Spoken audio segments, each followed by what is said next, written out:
Hi friends, welcome to our CWSN Leela Bhanu channel.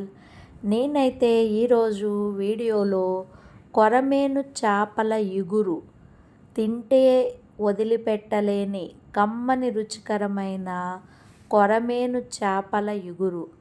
చేపల్లోనే king of fish మన కొరమేను చేప. చాలా బాగుంటుంది. కొరమేను చేప ఎంత బాగుంటుంది అంటే ఒక్కసారి నేను చూపించిన విధంగా అయితే ప్రిపేర్ చేయండి. నేనైతే కొరమేను చేపలు ఫ్రై చేసిన తర్వాత వచ్చిన ఆయిల్ని అయితే ఇలా యూస్ చేస్తున్నాను. ముందుగా కూరకు సరిపడినంత ఆయిల్ వేసుకుని ఒక తరిగిన ఉల్లిపాయ ముక్కల్ని 4 పచ్చిమిర్చి చీలికలను అయితే వేసుకుని నూనెలో సన్నని మంట మీద దోరగా బ్రౌన్ కలర్ వచ్చే వరకు అయితే వేయించుకోవాలి. ఉల్లిపాయ వేయించుకునేటప్పుడే మన కూరకు సరిపడినంత సాల్టును మరియు పసుపును అయితే వేసుకుని తిప్పుకుని మనమైతే ఉల్లిపాయని సన్నని మంట మీద వేయించుకోవాలి. అలాగే అల్లం వెల్లుల్లి ఫ్రెష్గా దంచుకున్న అల్లం వెల్లుల్లి పేస్ట్ని అయితే వేసుకుని ఆయిల్లో అయితే వేయించుకోవాలి. ఆయిల్లో అల్లం వెల్లుల్లి పేస్ట్ వేయించుకున్నాక అర స్పూను ధనియాల పొడి, పావు స్పూను జీలకర్ర పొడి, పావు స్పూన్ కన్నా తక్కువ కొంచెం గరం మసాలా పొడిని అయితే వేసుకోవాలి. ఎందుకంటే చేపల ఇగురులోకి ఈ పొడులన్నీ చాలా టేస్ట్గా ఉంటాయి. అలాగే కూరకు సరిపడినంత పచ్చి కారంనైతే వేసుకుని ఆయిల్లో అయితే అన్నీ వేయించుకోవాలి సన్నని మంట మీద.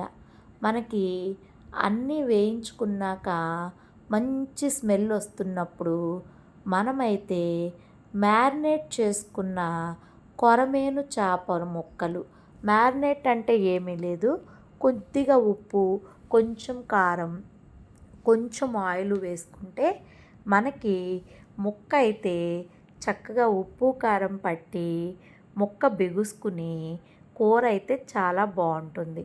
అలా మ్యారినేట్ చేసుకున్న ముక్కలను అయితే నేను చూపిస్తున్న విధంగా అయితే పెట్టుకోవాలి కూరలో. కొరమేను చేప ముక్క చిదురవ్వదు, రాయిలాగా చక్కగా గట్టిగా ఉంటుంది. తింటే కూడా కొరమేను చేప ఒక ముల్లే ఉండి చాలా టేస్ట్గా ఉంటుంది.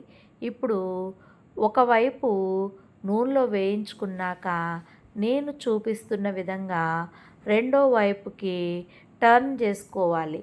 రెండు వైపులా మనకి చేప ముక్కల్ని కనుక నూనెలో వేయించుకుంటే మనం వేసుకున్న ధనియా పౌడరు, జీరా పౌడరు, అలాగే దాల్చిన చెక్క, లవంగం, గరం మసాలా పౌడరు, అల్లం వెల్లుల్లి పేస్టు చక్కగా పడుతుంది. ఇప్పుడు మన ఇగురు కూరకు సరిపడినంత వాటర్ని అయితే పోసుకోవాలి.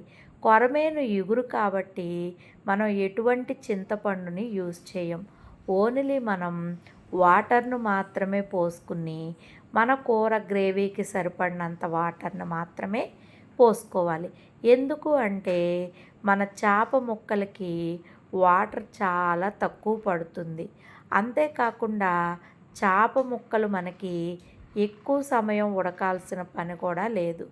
ఇలా మనకి ఆ వాటర్ కలాపలామని పొంగులు వస్తున్నప్పుడు నేనైతే కొద్దిగా తరిగిన కొత్తిమీరనైతే యాడ్ చేసుకుంటున్నాను. చూశారు కదా, చక్కగా మూత పెట్టుకుంటే ఆ మసాలా ఫ్లేవర్ మొత్తం కూడా వాటర్లో ఉడికి కూర అయితే చక్కగా దగ్గరగా రానిచ్చి నేను చూపించే విధంగా అయితే వంట చేసుకోవాలి.